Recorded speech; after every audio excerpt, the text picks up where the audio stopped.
কোনজন ব্যক্তিক অসমৰ লৌহ পুৰুষ নামেৰে জনা যায়? Who is known as iron man of Assam? ইয়াৰ উত্তৰটি হ'ব বিষ্ণুৰাম মেধি। আৰু আইৰণ মেন অফ ইণ্ডিয়া বুলি ক'লে চৰ্দাৰ বল্লভভাই পেটেলক বুজায়। কোনজন ব্যক্তিক অসম কেশৰী নামেৰে জনা যায়? Who is known as Asom Keshori? শুদ্ধ উত্তৰ অম্বিকাগিৰি ৰায়চৌধুৰী। কোনজন ব্যক্তিক অসমৰ সিংহ পুৰুষ বা লায়ন মেন অফ আছাম নামেৰে জনা যায়?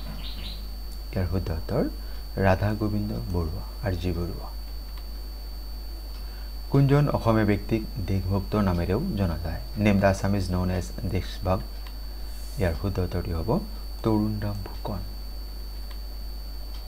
এইটি প্ৰশ্ন আপোনালোকৰ বাবে কোনখন গ্ৰন্থক হেজাৰী বা হাজাৰী ঘোষা নামেৰে জনা যায়? বিকল্প দিছে কীৰ্তন, ভক্তি ৰত্নাৱলী, নাম মালিকা আৰু নাম ঘোষা। শুদ্ধ উত্তৰটি কমেণ্ট বক্সত জনাব। Thank U.